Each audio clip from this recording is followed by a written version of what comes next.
Hello students, कैसे हो आप सब। उम्मीद करता हूँ आप और आपकी जो स्टडी है बहुत अच्छी चल रही है।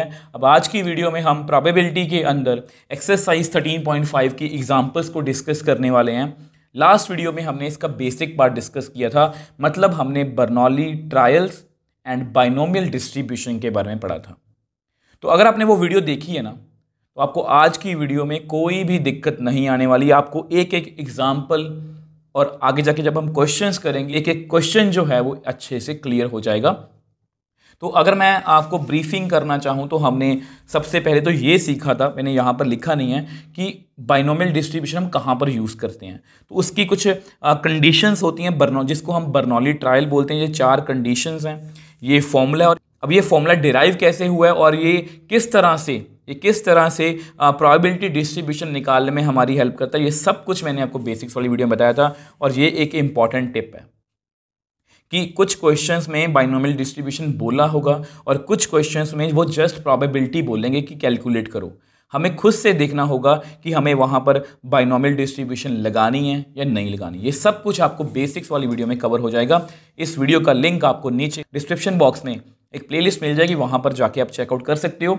और लास्ट में हमारी मैपिंग, तो इसको मैं आपको कहूँगा कि प्लीज़ इसको आप, काफ़ी बड़ी है, इसको आप अपने माइंड में मतलब कि बना के रख लो, मतलब जिसको बोलते हैं छाप के रख लो। क्योंकि ये पूरा जो भी माइंड मैपिंग मैंने आपको बना के दिखाई है, ये पूरा आपका वो बोलते हैं ना प्रोबेबिलिटी का लेखा जोखा है कि अगर आप कोई भी क्वेश्चन करने वाले हो तो ये प्रोसेस आपके मन में होना चाहिए।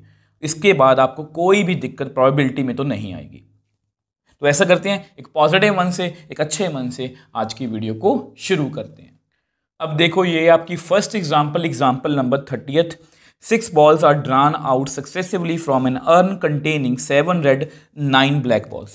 तो अगर मैं सबसे इंपॉर्टेंट वर्ड बोलूँ ना इस क्वेश्चन में तो ये है 6 balls। अब जैसे ही 6 balls निकाली गई हैं तो मेरे मन में यही क्वेश्चन आता है कि ये एक्सरसाइज 13.5 का हो सकता है। Tell whether or not trials of drawing balls are Bernoulli trials when after each draw the ball drawn is replaced, not replaced in the urn। तो अगर आपने लास्ट बेसिक वाली वीडियो देखी है तो ऐसी ही सेम एग्जांपल मैं आपको, मतलब इसी तरह की सेम एग्जांपल से मैंने आपको समझाने की कोशिश की थी कि बर्नौली ट्रायल्स को हम चेक किस तरह से करते हैं। और इस तरह के क्वेश्चन नॉर्मली बच्चे इग्नोर करते हैं, बट इस तरह के क्वेश्चन ज़्यादा इंपॉर्टेंट हैं। ये MCQ में बहुत बार पूछे जा सकते हैं कि ये बर्नौली ट्रायल्स हैं या नहीं, और बहुत से बच्चे इस टॉपिक को इग्नोर करते हैं। तो आपको पता है कि बर्नौली जो ट्रायल्स हैं उसकी 4 कंडीशंस हैं। अब 4 देख के घबराना मत, बहुत इजी कंडीशंस हैं। तो इस क्वेश्चन को हम 2 पार्ट में करेंगे। 2 पार्ट्स में पूछा गया रिप्लेस्ड और नॉट रिप्लेस, मतलब विद रिप्लेसमेंट, विदाउट रिप्लेसमेंट। ठीक है, विद रिप्लेसमेंट का रिप्लेस का मतलब क्या है कि बॉल को निकाला वापस से बैग में रख दिया, इसको रिप्लेस्ड बोलते हैं। नॉट रिप्लेस मतलब बॉल को निकाला और बाहर रख लिया। तो इस तरह से ये क्वेश्चन है, तो बारी बारी से डिस्कस करेंगे। सबसे पहले फर्स्ट पार्ट की बात करते हैं। अब देखो, ये आपका फर्स्ट पार्ट है रिप्लेस्ड मतलब विद रिप्लेसमेंट। अब जो सबसे पहली कंडीशन हमने देखनी होती है वो है कि ट्रायल्स कितने हैं। अब बॉल्स कितनी निकाली गई हैं आपको पता है, 6 बॉल्स। तो अगर 6 बॉल निकाली गई हैं तो ये 6 नंबर ऑफ ट्रायल्स हैं, मतलब ये फाइनाइट है। तो मतलब हमारी पहली कंडीशन जो है वो ट्रू हो गई है। मैं आपको लिख के दिखा देता हूँ। तो देखो, आपको पता है कि 6 नंबर ऑफ ट्रायल्स हैं तो ये फाइनाइट है। देखो, ये अभी आपको समझाने में मुझे टाइम लग रहा है। पेपर में हम इतना ताम झाम नहीं करेंगे, पेपर में जस्ट हम ये बता देंगे कि ये ट्रू है, मतलब यहाँ पर आपको मैं समझा रहा हूँ। तो ये आपकी फर्स्ट प्रॉपर्टी है। अब हमेशा मैं क्या करता हूँ, फर्स्ट के साथ थर्ड को चेक कर लेता हूँ। Each trial has exactly 2 outcome, success और फेलियर। और यहाँ पर क्योंकि बैग में 2 ही बॉल्स हैं, रेड और ब्लैक, तो हमेशा हर एक ट्रायल में, क्योंकि विद रिप्लेसमेंट का क्वेश्चन है, 7 मतलब कि रेड बॉल आएगी या ब्लैक बॉल आएगी, ब्लैक बॉल आएगी या रेड बॉल आएगी, इसके अलावा और कोई भी ऑप्शन नहीं हो सकती। ये भी मैं आपको लिख के दिखा देता हूँ। तो अब देखो, आपको पता है रेड ब्लैक, तो ये सक्सेस हो सकता है अगर क्वेश्चन में लिखा गया है, तो ये फेलियर। अगर ये सक्सेस है तो ये फेलियर है, मतलब हर बार हमारे पास 2 ही ऑप्शन है। अब थर्ड प्रॉपर्टी की बात करते हैं। अब देखो, ये यहाँ पर मैंने ट्रायल्स लिखे हैं जानबूझ के आपको दिखाने के लिए, पेपर में आपको करने की जरूरत नहीं है। तो रेड बॉल लिखा है या ब्लैक बॉल लिखा है, चाहे ये सक्सेस हो ये फेलियर है, ये सक्सेस है तो ये फेलियर है। तो ध्यान से देखो, 7/16 रेड बॉल की प्रोबेबिलिटी 7/16 ही आएगी। टोटल बॉल 16 है, रेड बॉल से 7 है। तो ब्लैक बॉल की 9/16। तो आप मेरे को बताओ, अगर विद रिप्लेसमेंट का क्वेश्चन है तो हर बार बैग में सेम बॉल्स हैं, तो 7 सेकंड ट्रायल है, ये थर्ड ट्रायल है, ये फोर्थ ट्रायल है, फिफ्थ ट्रायल है, सिक्स्थ ट्रायल है।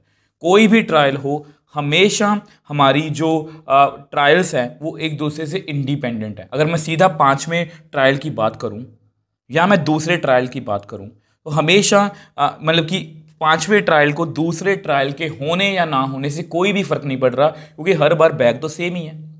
बैग हमेशा उसमें 16 बॉल्स ही रहेंगी। तो यहाँ पर ट्रायल्स क्या हो गए, इंडिपेंडेंट। और सेम वे से हमेशा हर ट्रायल में प्रोबेबिलिटी की वैल्यू, चाहे सक्सेस फेलुअर सक्सेस, सबकी प्रोबेबिलिटी क्या है, सेम है। तो दोनों कंडीशंस हमारी ये सेटिस्फाई ये भी हो जाती हैं। मैं आपको लिख के दिखा देता हूँ।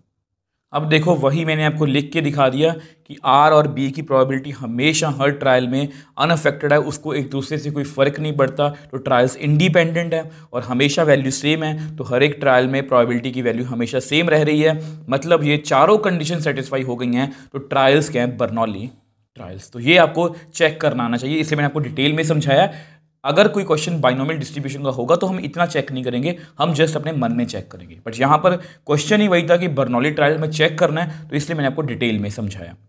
अब सेम वे से सेकंड पार्ट की बात करते हैं। अब देखो, नेक्स्ट सेकंड पार्ट की बात करते हैं। सेम वही क्वेश्चन है, जस्ट विद और विदाउट रिप्लेसमेंट का फर्क है। इसमें दोनों पार्ट्स पहले लिख दिए हैं कि इसमें भी नंबर ऑफ ट्रायल्स कितने हैं, 6 हैं। और यहाँ पर 2 आउटकम्स हैं, red black, success failure success. तो इसको हमें चेक करने की जरूरत नहीं है, तो मैं आपको ट्रायल्स बना के दिखा देता हूँ। अब देखो, ये जस्ट आपको समझाने के लिए मैंने लिखा है, ये सब कुछ आपको पेपर में लिखने की जरूरत नहीं है। तो अगर मैं रेड बॉल को सक्सेस मान लूँ तो PR is equal to PS।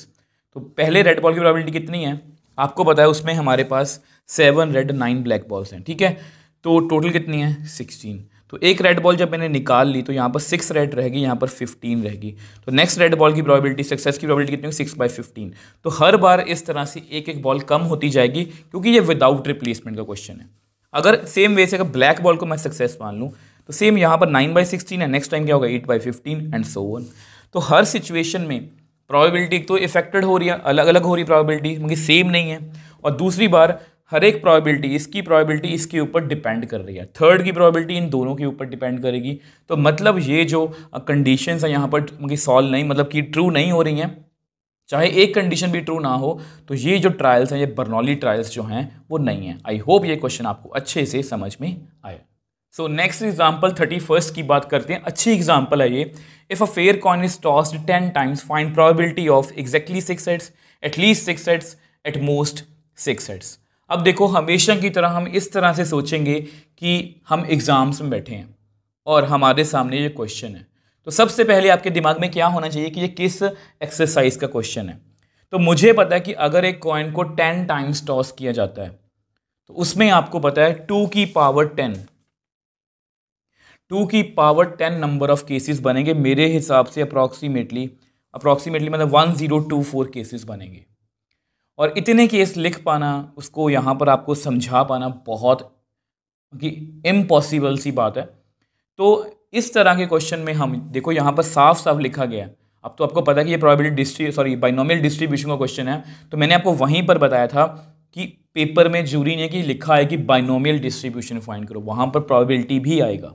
ये देखो, मैं ऐसे ही नहीं बोल रहा, या मैंने लिखा हुआ है, in some question they just ask probability. हमें खुद सोचना है कि अगर वो बर्नौली ट्रायल्स हैं तो वहाँ पर हम बाइनोमियल डिस्ट्रीब्यूशन जो है वो लगा सकते हैं, क्योंकि यहाँ पर केसेस जो हैं वो बहुत ज़्यादा हैं।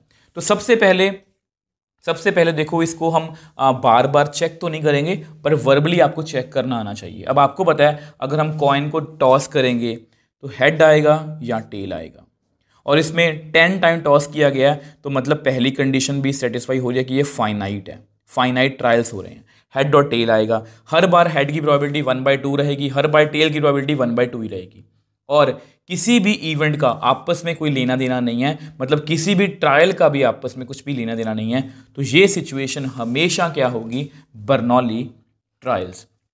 ठीक है, यहाँ पर जस्ट मैं लिख के दिखा देता हूँ आपको, पेपर में इसको मेंशन करने की जरूरत नहीं है। हाँ, पेपर में जस्ट अब इतना लिखोगे कि ये जो ट्रायल्स हैं ये बर्नौली ट्रायल्स हैं।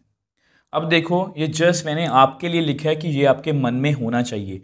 ठीक है, तो coin is toss 10 times, finite trials हैं, ऑलवेज शो हेड और टेल, प्रोबेबिलिटी ऑफ हेड और tail always remain unaffected and unchanged in each trial. तो मतलब ये बर्नौली ट्रायल्स हैं। आपने पेपर में जस्ट इतना लिखना है कि ये जो ट्रायल्स हैं ये बर्नौली ट्रायल्स हैं। ठीक है, अब उसके बाद जो कॉमन सी फॉर्मेलिटी है, नंबर ऑफ ट्रायल्स 10 है, P मतलब सक्सेस की प्रोबेबिलिटी 1/2 है, Q मतलब फेलियर की प्रोबेबिलिटी भी 1/2 है।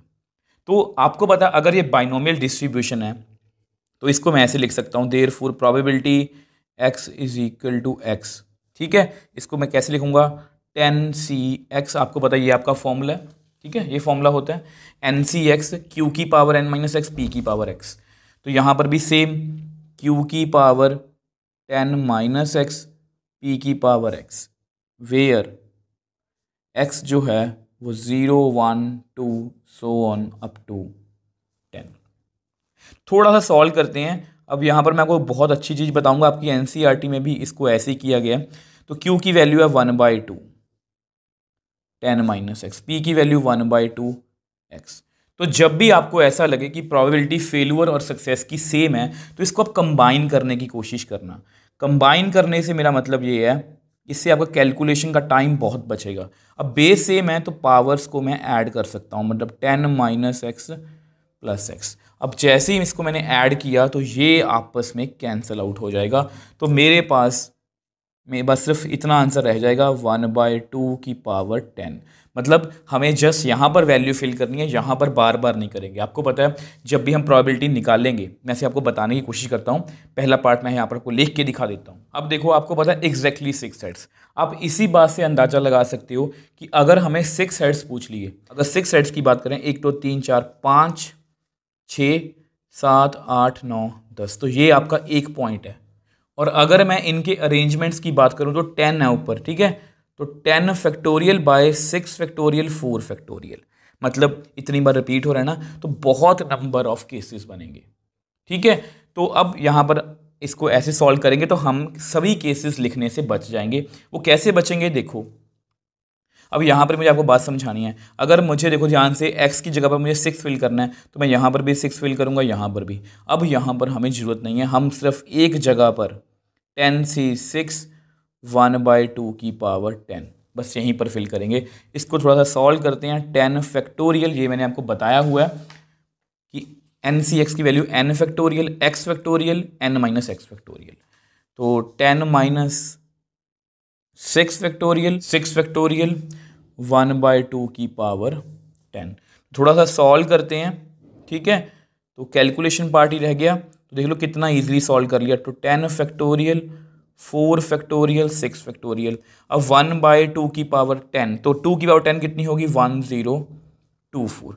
अब इसको भी सॉल्व कर लेते हैं। अब इसको मैं आपको रफ में करके दिखा देता हूँ। इसको आप ऐसे लिख सकते हो 10 × 9 × 8 × 7 × 6 फैक्टोरियल डिवाइड बाय 6 फैक्टोरियल। ठीक है, या ऐसा करते मैं आपको यहाँ पर करके दिखा देता हूँ ताकि आपको इजी रहे उसको समझने में। तो देखो, ये जस्ट मैंने आपको सॉल्व करके दिखाया कि इसको आप लिख सकते हो 10 9 8 7 × 6 फैक्टोरियल। वो कट हो जाएगा आपस में। ये 4 फैक्टोरियल की वैल्यू है, आपस में मैंने कुछ कट किया है। तो हमारे पास देखो, इसको भी आप कट कर सकते हो। 2 5 10 1 5 1 2, यहाँ पर 5 से। तो अगर आप 7 रह गया 3 रह गया, 7 3 21, 21 को 5 से मल्टीप्लाई करोगे तो मेरे पास मेरी रिक्वायर्ड प्रोबेबिलिटी का आंसर कितना आ गया, 105/512। अब ये जो आंसर है ये हमारा परफेक्टली एनसीईआरटी से मैच कर रहा है। देखो, बहुत जल्दी हमने इसको सॉल्व कर लिया। अगर आप वही इसको लिखने बैठते इतने केस तो मेरे हिसाब से इस नोट्स पर ये पूरा ही नहीं आना था। तो इसलिए बाइनोमियल डिस्ट्रीब्यूशन हमें काफ़ी हेल्प करता है। अब सेम वे से सेकेंड पार्ट की बात करते हैं। अब देखो, ये इसका सेकंड पार्ट है। बहुत अच्छा मतलब कि क्वेश्चन है ये, एटलीस्ट 6 हेड्स। ठीक है, एटलीस्ट का मतलब क्या होता है, एटलीस्ट का मतलब होता है कम से कम 6 हो, ज़्यादा भी हो सकते हैं। तो यहाँ पर x की वैल्यू 6 या 6 से बड़ी होगी। जिस तरह से लास्ट पार्ट में x की वैल्यू एग्जैक्टली मैंने 6 ली थी, अब यहाँ पर 6 या 6 से ज़्यादा हो सकती है। इसका मतलब यही है। तो देखो, आपको पता है कि यहाँ पर 10 ट्रायल्स किए गए हैं, तो ये हो सकता है कि probability x is equal to 6 को इंक्लूड करना है मुझे, x is equal to 7, x is equal to 8, x is equal to 9, x is equal to 10, क्योंकि इसको हमें 10 बार थ्रो किया। तो अब देखो, यहाँ पर हमें इतने सारे केस जो हैं वो डिस्कस करने पड़ेंगे। तो बाइनोमियल यहाँ पर हमें हेल्प करती है।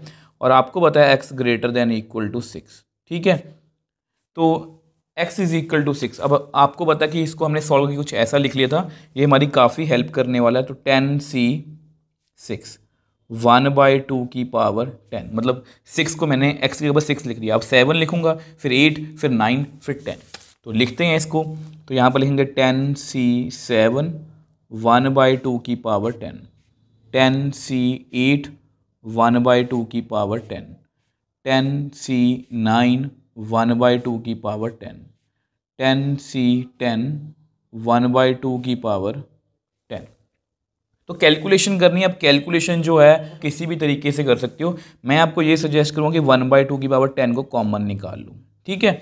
अब 10c6 है, इसको लिख लेते हैं 10 6 फैक्टोरियल, 10 - 6 कितना होगा 4 फैक्टोरियल, प्लस इसको लिख लो 10 फैक्टोरियल 7 फैक्टोरियल, दोनों लिख लिया करो 10 और 7, इसको माइनस करके लिख लो 3, 10 फैक्टोरियल 8 फैक्टोरियल, दोनों को माइनस किया तो 2 factorial, 10c9 10 factorial 9 factorial, 10 - 9 1 factorial, 10 factorial 10 factorial 10 - 10 0 factorial. अब आप सभी को पता है कि 0 फैक्टोरियल 1 होता है, और वैसे भी मैंने कुछ वैल्यूज याद करने को बोला हुआ है। NC0 NC, जैसे 10C10 की वैल्यू डायरेक्टली आप 1 लिख सकते हो, इससे पर टाइम बचेगा, NC1 N लिख सकते हो। तो अब देखो कैलकुलेशन पार्ट है, इसको आप जैसे मर्जी कर सकते हो। अब जिन बच्चों को ये भी मुश्किल लगती है तो मैं उनके लिए आपको सॉल्व करके दिखा देता हूँ। देखो ये जस्ट आपके लिए किया, इसको आप कंप्लीटली स्किप कर सकते हो, मतलब रफ में करके डायरेक्टली आंसर लिख सकते हो। तो यहाँ पर इसको मैंने 6 तक खोल दिया ताकि ये फैक्टोरियल कट हो जाए, 7 और 7 फैक्टोरियल कट हो गए, 8 और 8 फैक्टोरियल कट हो गए, 9 और 9 फैक्टोरियल कट हो गए। यहाँ पर ये 10 फैक्टोरियल थे तो मैंने कट कर दिए, 0 फैक्टोरियल 1 होता है, ठीक है। तो अब देखो इसको भी जो कट हो रहा है उसको कट कर देते हैं, जैसे 4 2 ज़ा 8, ये कैंसिल आउट हो गया, 3 3 ज़ा 9, ये जस्ट आपके लिए कर रहा हूँ, ठीक है। तो 3 3 ज़ा 9, 2 4 ज़ा 8।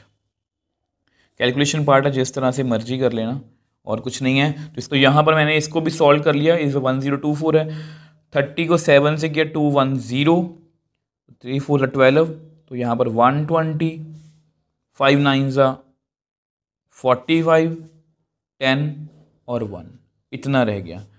थोड़ा सॉल्व करते हैं, इनको ऐड करोगे तो कितना आएगा 386/1024। अब इसको भी कट कर सकते हैं, तो यहाँ पर 193 512, तो ये हमारी रिक्वायर्ड प्रोबेबिलिटी की वैल्यू है 193/512।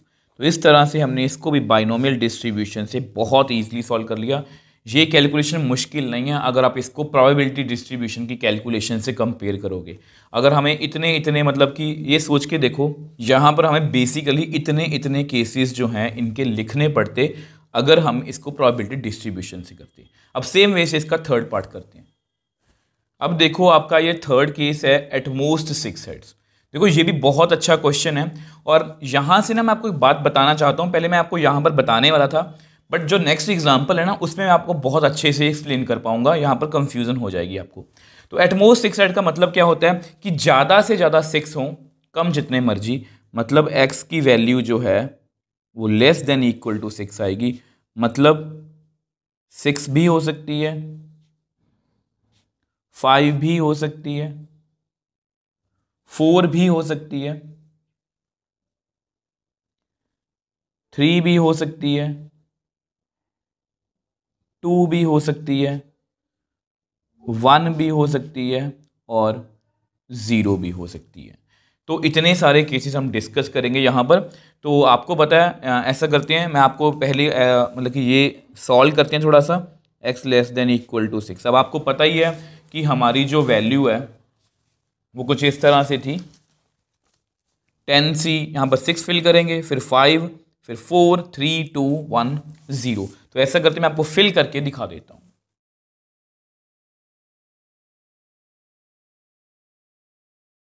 अब देखो ये मैंने सारे केसेस लिख दिए, 6 5 4 3 2 1 0। अब फिर से देखो x की जो 1/2 की पावर 10 जो है उसको कॉमन ले लेते हैं, तो अंदर कितना बचेगा 10 से 6।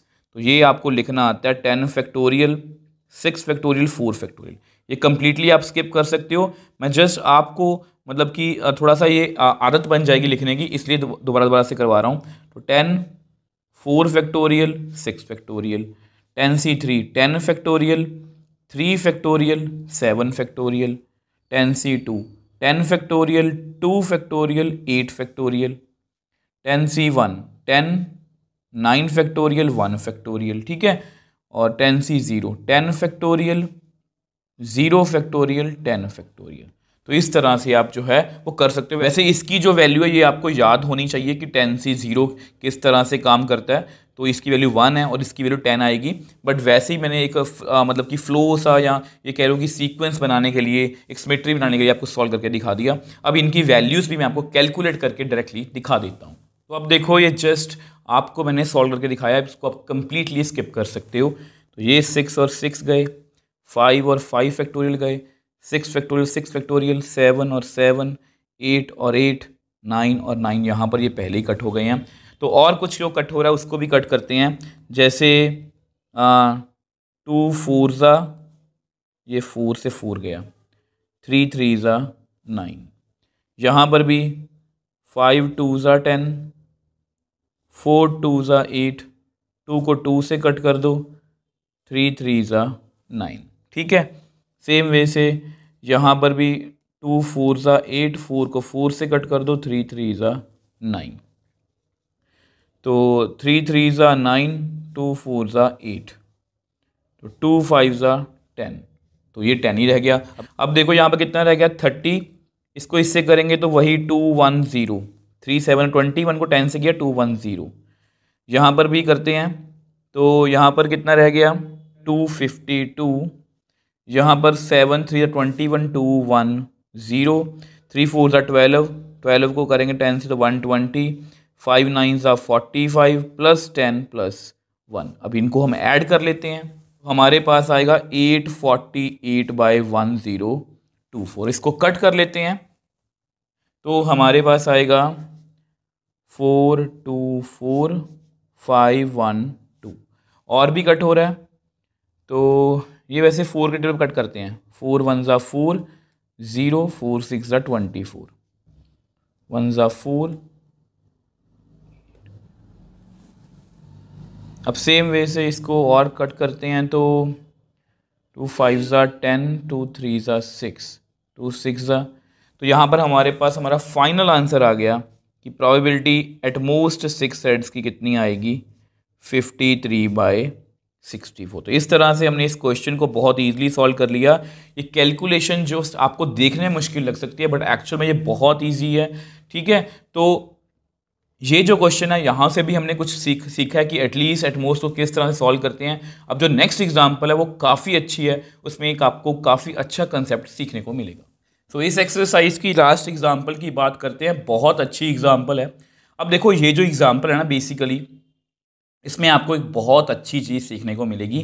तो 10 eggs are drawn successively with the replacement, तो विद रिप्लेसमेंट लिखा गया, मैं जस्ट वैसे ही इसको अंडरलाइन कर रहा हूँ, from a lot containing 10% defective eggs, find the probability that there is at least 1 defective egg. तो फिर से वही बात है कि यहाँ पर प्रोबेबिलिटी पूछा गया, कहीं पर भी बाइनोमियल डिस्ट्रीब्यूशन का जिक्र नहीं है। बट हमें पता है कि 10 एग्स निकाले गए हैं, मतलब जैसे होता है ना बॉल्स में 5 बॉल्स निकाली, 6 बॉल्स निकाली, तो काफ़ी बड़ी काफ़ी बड़ा वो ट्रायल है। तो ऐसे ट्रायल्स के लिए हम बाइनोमियल डिस्ट्रीब्यूशन के पास जाते हैं, उससे पहले हम बर्नौली ट्रायल चेक करते हैं। अब आपको पता है कि एग्स हैं, ठीक है। अब हमें एग्स निकालने 10, अब कोई बकेट है, बताया नहीं कितने एग हैं, बट इतना बताया कि 10% डिफेक्टिव एग्स हैं। मान लो तो उसमें डिफेक्टिव कितने हैं, 10%, 100 का 10% कितना होगा, 10, तो 10 डिफेक्टिव हैं, गुड कितने हैं मगर नॉन डिफेक्टिव 90।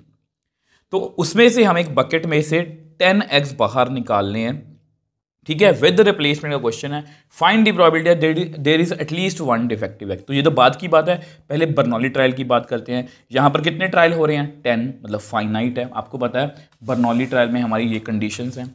उसके बाद हमारी आउटकम में क्या आ सकता है, देखो यहाँ पर ना आप कंफ्यूज मत होना, सक्सेस और फेलियर। अब यहाँ पर डिफेक्टिव एग की प्रोबेबिलिटी हमें निकालनी है।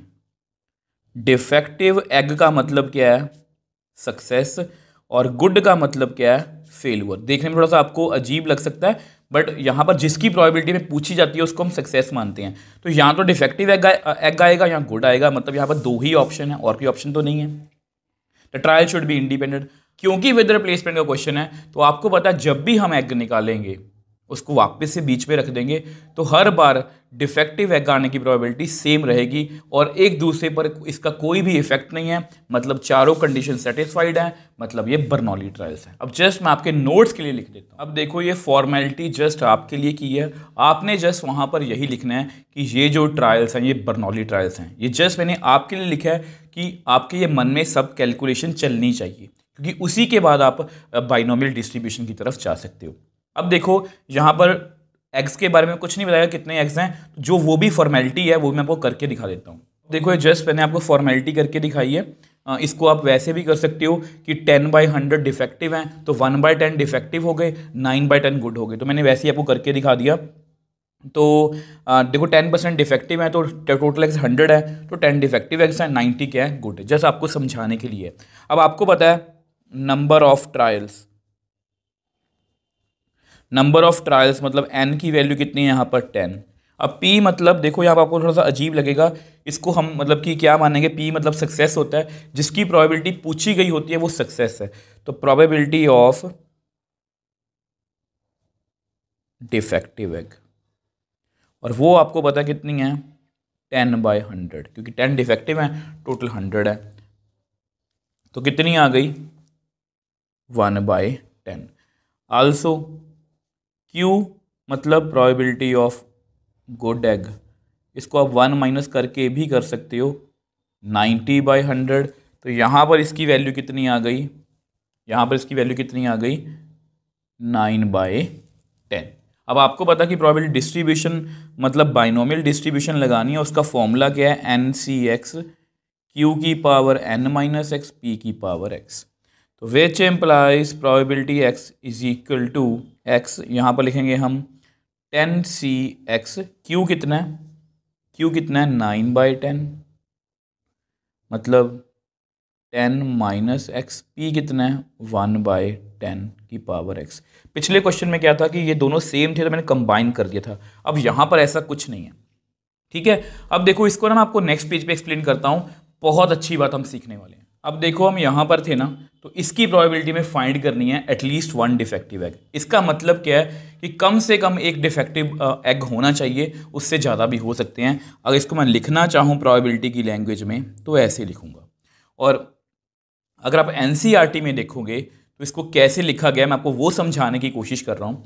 अब इसका मतलब क्या है, x इज इक्वल टू 1 2 3 4 5 6 7 8 9 10, इतने केसेस हमें लिखने पड़ेंगे, तो वो थोड़ा सा मतलब कि देखने में अच्छा नहीं लगेगा। इतनी कैलकुलेशन जब हम करेंगे तो गलती होने के चांसेस भी ज़्यादा हैं, तो इसको हम कैसे सॉल्व करेंगे मैं आपको बताने की कोशिश करता हूँ। जस्ट आपको हिंट देने के लिए मैं आपको बता देता हूँ, एक प्रोबेबिलिटी का बड़ा ही फेमस क्वेश्चन है।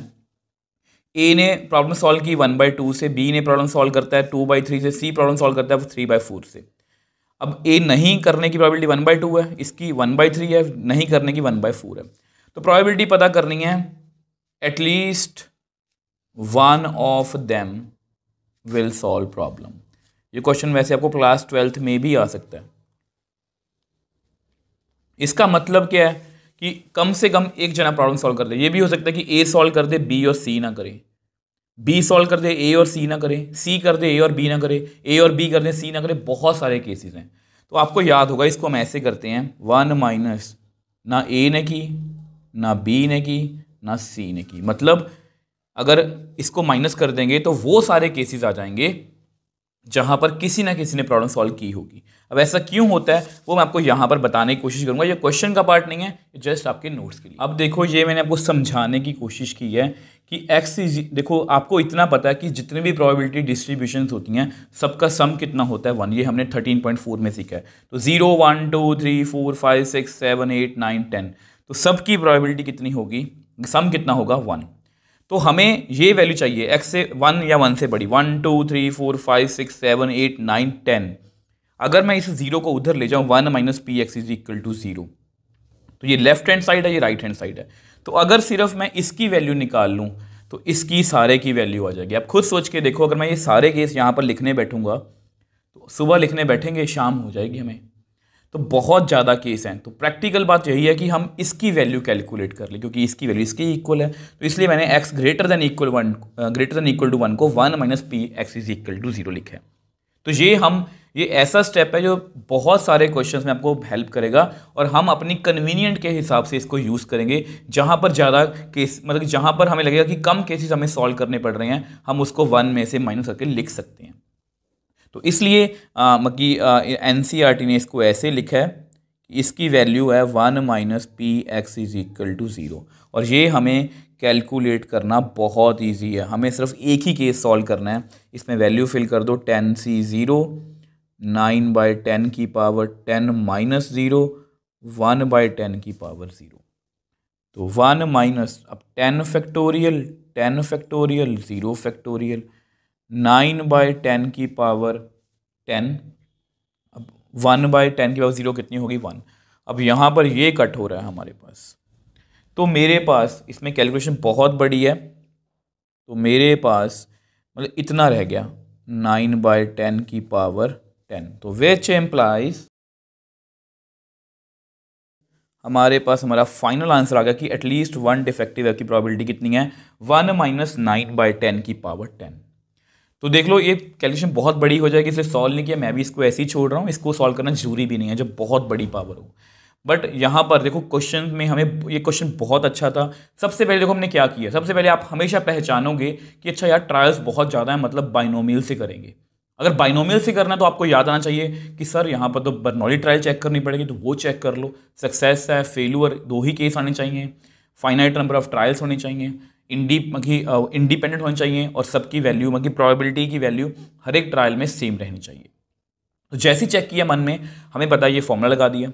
अब यहाँ पर जो नई बात सीखी है कि ये वैल्यू कैलकुलेट करनी थी हमें। आपने लास्ट पेज में देखा होगा, लास्ट पार्ट में less than equal to 6, greater than equal to 6 का मतलब 6, 7, 8, 9, 10 हमने सब कुछ कैलकुलेट किया। यहाँ पर x greater than equal to 1 था, मतलब सारे केस हमें लिखने थे 1, 2, 3, 4, 5, 6, 7, 8, 9, 10, और 10 केस लिखने की बजाय मैंने ये कर लिया, और ये बहुत इजी और हमारा बहुत इजीली आंसर आ गया। आई होप ये आप एग्जाम्पल्स अच्छे से समझ पाए हो, क्योंकि आपके बेसिक्स क्लियर थे। अब सेम वे से नेक्स्ट वीडियो में हम इसकी एक्सरसाइज के जो क्वेश्चंस हैं उनको हम सॉल्व करने की कोशिश करेंगे।